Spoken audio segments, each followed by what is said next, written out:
A'udzubillahi minasyaitonirrajim. Bismillahirrahmanirrahim. Alhamdulillahirabbil alamin. Baril khalaqis. Assalamu alaikum Muhammadin wa alihi tahirin wa ashabil mayamin wa mutajabin. Asyhadu an la ilaha illallah wahdahu la syarika lah wa asyhadu anna Muhammadan abduhu wa rasuluh. Allahumma shalli ala sayyidina Muhammad wa ala sayyidina Muhammad. Assalamualaikum warahmatullahi wabarakatuh. Alhamdulillah kita berjumpa lagi. Mudah-mudahan dalam keadaan sehat walafiat dan tetap menjaga protokol kesehatan. Untuk sekarang ini bahasan kita di Rosa Islamiyah kita paket usul fikih berkaitan dengan pembagian hukum ya itu. Sebelumnya kita sudah bahas tentang pengantar usul fikih ya, bagaimana asal muasalnya adanya usul fikih, kemudian tuntutan wajibnya usul fikih itu, kemudian kegunaan usul fikih dan hubungan antara usul fikih dengan fikih. Kemudian kita lanjutkan lagi dengan pembagian sumber-sumber hukum ya, sumber hukum Islam. Ada yang cadangan, ada yang asli ya itu. Nah, sekarang kita masuk pada materi yang ketiga, yaitu pembagian hukum. Nah, itu. Pembagian hukum ini ada dua, hukum taklifi, ada hukum wad'i ya. Hukum taklifi itu hukum wajib atau syariat Islam atau syariat yang ditujukan kepada hamba secara langsung itu. Sementara kalau wad'i itu syariat yang ditujukan kepada hamba secara tidak langsung ya, itu wad'i itu artinya situasional ya, itu ya situasi itu ya itu.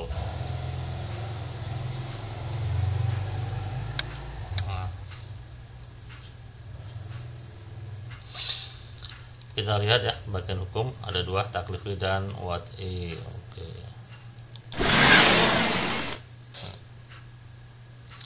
Nah, ini kita baca aja.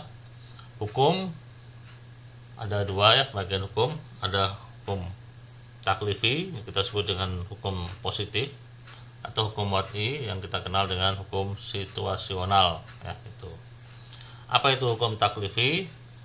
Hukum taklifi adalah hukum yang berkaitan dengan tindakan manusia dan yang mengatur perilakunya secara langsung dalam semua bidang kehidupannya, seperti larangan meminum arak, kewajiban melaksanakan sholat dan lain sebagainya. Ini hukum taklifi atau positif ya. Sementara hukum wad'i adalah hukum-hukum syariah yang tidak menetapkan secara langsung aturan-aturan bagi manusia dalam segenap tindakan dan perilakunya. Ya, syariat yang ditujukan pada seorang hamba yang secara tidak langsung ya itu.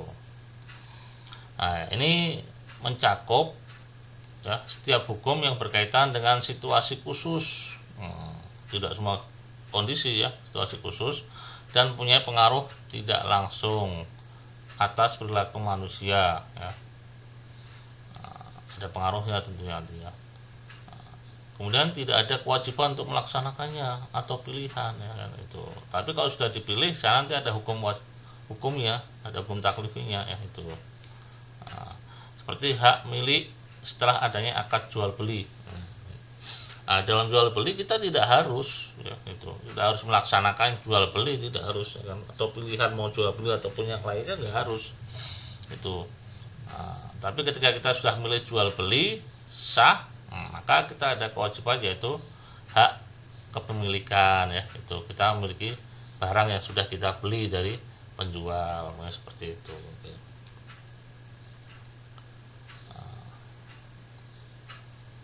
Pembagian hukum ya, hukum Islam ada wad'i, taklifi. Kemudian yang wad'i itu ada 3 macam sebenarnya, ada yang bagi sampai 5, sampai 6 atau 7 atau 10 mungkin ya. Nah, tapi yang pokok aja ada 3 ini yang sering ya itu. Wad'i ada 3, kemudian taklifi 5 seperti biasa yang sudah kita ketahui. Nah, kita akan mulai dari hukum taklifi ya. Ini hukum taklifi ini sebenarnya mudah ya, sudah sering kita dengar lah ya. Hukum taklifi itu yang 5 itu ya, ada wajib, ada sunnah, ada mubah, ada makruh, ada haram.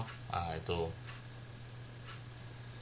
Nah, yang wajib itu apa? Nah, wajib itu yang hukum yang diberikan kepada seorang hamba yang apabila dia melaksanakan maka dia tidak terkena dosa ya kan itu, dan dia dapat pahala itu, pahala dan tidak terkena dosa ya kan itu. Tapi kalau dia meninggalkannya dia terkena dosa itu ya. Nah, Nah, kalau sunnah itu hampir sama ya, dia di bawah derajat wajib itu ya. Ini hukum atau syariat yang ditujukan kepada hamba secara langsung ya, yang apabila dilaksanakan dia dapat pahala, apabila ditinggalkan dia tidak mendapat dosa. Itu ini sunnah ya. Nah, kalau mubah itu setengah-setengah ya, 50-50. Jadi syariat yang ditujukan pada seorang hamba, yang di situ seorang hamba memilih mau melaksanakan atau tidak ya kan. Itu melaksanakan ataupun tidak juga tidak ada pahalanya, nggak ada dosanya kalau meninggalkannya. Dan makruh dan haram. Nah, kita yang haram dulu ya, haram itu ya. Haram yaitu hukum atau syariat yang ditujukan kepada hamba secara langsung, yang di situ hamba dilarang untuk melaksanakannya. Nah, itu kita tidak melaksanakannya itu dapat pahala, tapi kalau kita melaksanakannya justru mendapat dosa. Ini haram ya itu. Nah, makruh di bawah haram ya itu. Jadi syariat yang ditujukan kepada hamba secara langsung ya itu. Yang apabila ditinggalkan dia dapat pahala, tapi kalau dikerjakan dia tidak dosa ya itu. Oke, ini taklif kita bisa lihat ya, mungkin keterangan satu persatu kita baca aja secara singkat aja biar lebih cepat. Oke, taklif yang wajib nih ya. Yang wajib ini mengacu pada hukum-hukum syariat yang mengarahkan pada hal-hal yang berkaitan dengan mereka hingga mencapai tingkat kemestian, keharusan ya. Kemestian itu keharusan, sama kemestian dan keharusan, misalnya kewajiban sholat ya. Jadi syariat ini hukumnya sudah tingkatnya sudah sampai puncak, artinya sudah ini wajib, tidak boleh tidak ya itu. Oke. Udah yang sunnah ya, itu. Nah, ini mengacu pada hukum-hukum syariat yang mengarahkan pada hal yang berkaitan dengan mereka, maksudnya hamba ya, mukallaf, hingga setingkat di bawah kemestian ya, di bawah kemestian, di bawah keharusan, di bawah kewajiban. Misalnya anjuran sholat malam ya kan, itu silakan dilakukan dapat pahala, tapi kalau tidak ya tidak mendapat dosa. Ini sunnah ya. Oke. Nah, ini mubah ya, ini mengacu pada pemberian izin sang pembuat hukum yaitu Allah Subhanahu wa taala pada mukallafin. Mukallaf ini kita, orang-orang yang mendapat tanggung jawab secara hukum, ini mukallaf. Mukallif itu Allah, mukallaf kita hamba, dan taklif adalah hukumnya itu ya. Nah, pada mukallafin orang-orang bertanggung jawab mendapat tanggung jawab secara hukum untuk melakukan atau tidak melakukan suatu tindakan yang dibolehkan. Nah, karena itu sang mukallaf, yakni kita yang menikmati kebebasan dalam tindakan-tindakan yang dibolehkan. Bebas kita melakukan, boleh tidak juga boleh. Tindakan ya, ini tindakannya. Jika dia ingin dia bisa melakukannya, dan jika dia tidak menginginkannya dia bisa meninggalkannya. Seperti minum ya. Minum, kita mau minum atau tidak ya bebas kita untuk menikmati kebebasan pilihan, itu namanya aja mubah ya, itu diperbolehkan. Boleh minum, boleh tidak ya, itu. Nah, walaupun nanti ya perlu kita sampaikan lagi bahwasanya nanti ada pembagian hukum lagi, misalnya tidak kita masukkan di sini ya, ada pembagian hukum menjadi hukum hukum awali dan hukum sanawi. Nah, hukum awal dan hukum kedua. Seperti ini minum tuh hukum awalnya apa? Ya mubah. Tapi ada hukum keduanya, yaitu apa? Nah, kalau seandainya itu minum itu justru membahayakan tubuh ya, karena sebagian ada beberapa penyakit ya, kalau kebanyakan minum justru berbahaya ya, itu. Maka minum itu menjadi haram pada batas tertentu ya kan, itu. Maka kewajibannya 2 gelas, maka di atas 2 gelas itu minum itu haram baginya. Ini hukum sanawi, hukum kedua ya. Hukum pertamanya apa? Mubah, boleh-boleh aja. Tapi pada kondisi tertentu, darurat ya, atau doruri, keadaan darurat, maka minum itu bisa jadi haram atau bahkan bisa jadi wajib ya kan. Ini kalau dia tidak kasih minum, dia akan mati. Maka minum pada saat itu wajib bagi dia. Itu. Ini hukum sanawi ya. Itu. Oke. Ini tambahan saja ya pada penjelasan, karena pada materi sini kita tidak cantumkan itu. Oke, kita lanjut pada yang keempat. Makruh. Nah, ini mengacu pada hukum-hukum syariat yang mencegah segala sesuatu yang berkaitan dengan mereka setingkat di bawah kemestian dan keharusan dalam hal larangan tentunya ya. Karena itu kemakruhan dalam hal larangan itu adalah seperti hanya anjuran dalam bimbingan itu ya. Itu seperti dalam sunnahnya lah istilahnya. Dalam pelaksanaannya itu sunnahnya, tapi ini yang makruhnya ya, karena dalam larangan. Persis seperti halnya larangan dalam hal pencegahan, yaitu larangan dalam hal apa? Pencegahan, dicegah tidak boleh ya, itu larangannya pencegahan ya, itu karena makruh ya, seperti sholat menghadap ke cermin, jangan sholat menghadap ke cermin, nah itu ini makruh ya, karena itu kita melaksanakan bagaimana ya, nggak apa, nggak dosa, tapi kalau kita meninggalkan kita dapat pahala, nah, ini makruh ya. Oke, kita langsung aja percepat. Yang haram ini ya. Ini mengacu pada hukum syariat yang mencegah segala sesuatu yang berkaitan dengan mereka hingga ke tingkat kemestian dan keharusan. Itu ya. Itu mesti ditinggalkan, tapi ya karena dalam larangan sih ya. Itu. Misalnya larangan memberi dan memungut bunga uang, atau kita sebut dengan riba ya. Larangan riba. Nah, atau larangan berzina, larangan minum khamar dan lain sebagainya. Banyak larangan-larangan itu.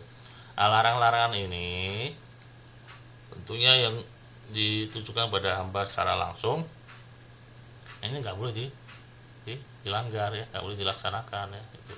Jadi kalau kita menghindari riba, zina, khamar, kita justru mendapat pahala ya. Tapi kalau kita melanggar, ini kita dilarang, tapi kalau kita justru melaksanakannya, justru kita dapat dosa ya. Nah ini berkaitan dengan haram. Oke. Karena kita masuk pada bagian hukum yang kedua, yaitu wad'i, hukum situasional ya, berkaitan dengan situasi. Nah, hukum situasi ini ada 3 macam ya. Kadang dia menjadi sebagai sebab, kadang menjadi syarat, kadang menjadi mani ya, penghalang ya. Sebenarnya materi-materi sebab, syarat, dan mani ini diambil dari hukum taklif itu sendiri ya. Kondisi-kondisi pada hukum taklifi. Jadi dalam hukum taklifi ada berapa kondisi-kondisi. Nah, itu ya. Nah, itu. Ya, ini kita para ahli usul fikih mengistilahkan dengan sebab, kadang distilahkan sebagai syarat, kadang distilahkan sebagai mane ya oleh ahli fikih ataupun usul fikih. Oke, kita lihat. Yang pertama adalah sebab. Oke. Nah, sekarang hukum wad'i yang sebab. Hukum wad'i yang sebab secara bahasa atau lugawi, sabab berarti sesuatu yang dapat menyampaikan kepada apa yang dimaksud, kan itu sebab. Sebab itu sebagai penyebab ya, itu penyebab sesuatu, penyebab sampainya sesuatu pada yang dimaksud. Nah itu sebab ya. Nah, kemudian menurut definisi para ahli ya, sebab adalah sesuatu yang jelas dapat diukur, yang dijadikan pembuat hukum sebagai tanda adanya hukum. Itu. Nah, ini sebab ya, itu. Jadi kalau ini sebab ini nggak ada, maka tanda hukumnya nggak ada. Maka lazimnya dengan adanya, maka keharusannya, kepastiannya, keniscayaannya, dengan adanya tanda itu berarti ada hukumnya. Nah, itu. Dengan tidak adanya tanda itu, maka tidak ada hukum. Tanda artinya sebab, tidak ada sebab itu maka tidak ada hukum. Sebab hilang ya, udah hukum itu hilang. Contoh ya, masuknya bulan Ramadan menjadi pertanda datangnya kewajiban puasa Ramadan. Atau maunya tergelincirnya matahari ya, matahari di tengah kemudian jalan sedikit, nah, itu tergelincir matahari namanya. Nah, itu menandakan masuknya waktu duhur atau kewajiban sholat duhur. Nah, itu ya.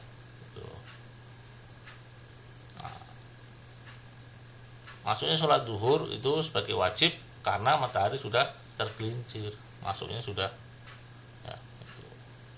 Nah, tapi kalau belum tergelincir ya belum masuk waktu duhur. itu ya, waktu zuhur sholatnya itu. Nah, jadi masuknya bulan Ramadan ya, ketika kita melihat ada hilal, kemudian masuk bulan itu pada 1 Ramadan. Nah, ini disebut sebab. Nah, sebab datangnya kewajiban puasa. Nah, disebut musabab atau hukum. Nah, ini itu. Artinya kewajiban puasa ini disebut musabab, yang disebabkan ya. Ya, yang diberi tanda dengan datangnya bulan Ramadan. Nah, bulan Ramadan sebagai tanda, sebagai sebab. Nah, kalau tandanya ada, ya maka hukumnya ada. Tapi kalau tandanya hilang, ya maka hukumnya hilang. Hukumnya itu kewajiban puasa gitu ya. Nah, ini sebab ya, bisa dipahami ya gitu ya. Sebab itu.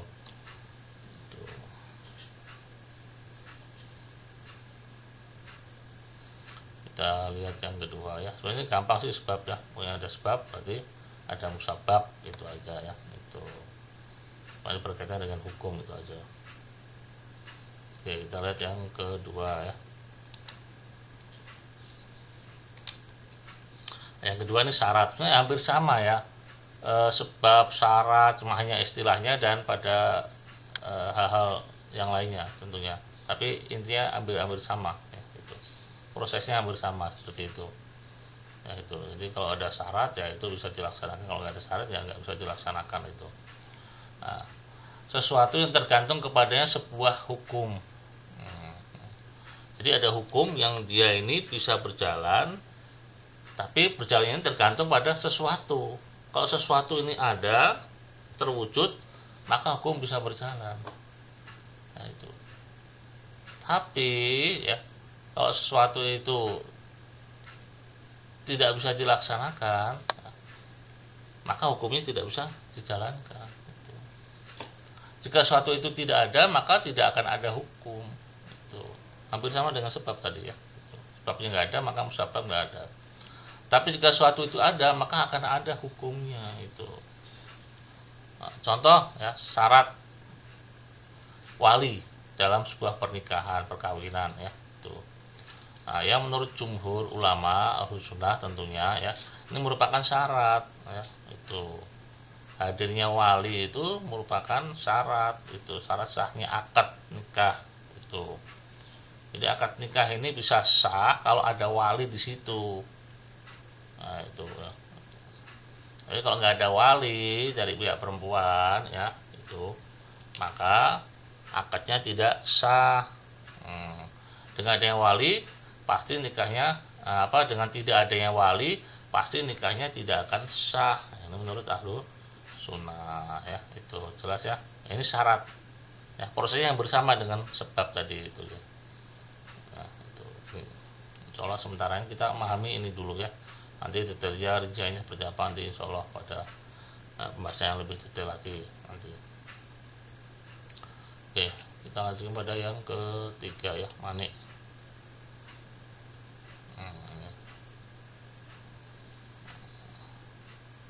Mani juga hampir sama seperti tadi ya, prosesnya sama ya, cuma ini dijadikan sebagai penghalang, pencegah, itu aja ya. Nah, ini sesuatu yang dari segi hukum keberadaannya meniadakan hukum, mencegah adanya hukum itu. Nah, penghalang bagi adanya hukum tertentu. Seperti hutang. Nah, hutang ini dijadikan sebagai mani, artinya penghalang, pencegah. Penghalang dari apa? Penghalang dari menghalangi kepergian haji, berangkatnya wajib ya haji atau kewajiban haji ya kan? Orang yang punya hutang maka dia gugur kewajiban hajinya sampai dia bisa bayar hutang. Nah, ketika penghalangnya ini hilang, artinya hutangnya itu terlunasi, maka dia ada kewajiban haji di situ. Bisa dipahami ya itu.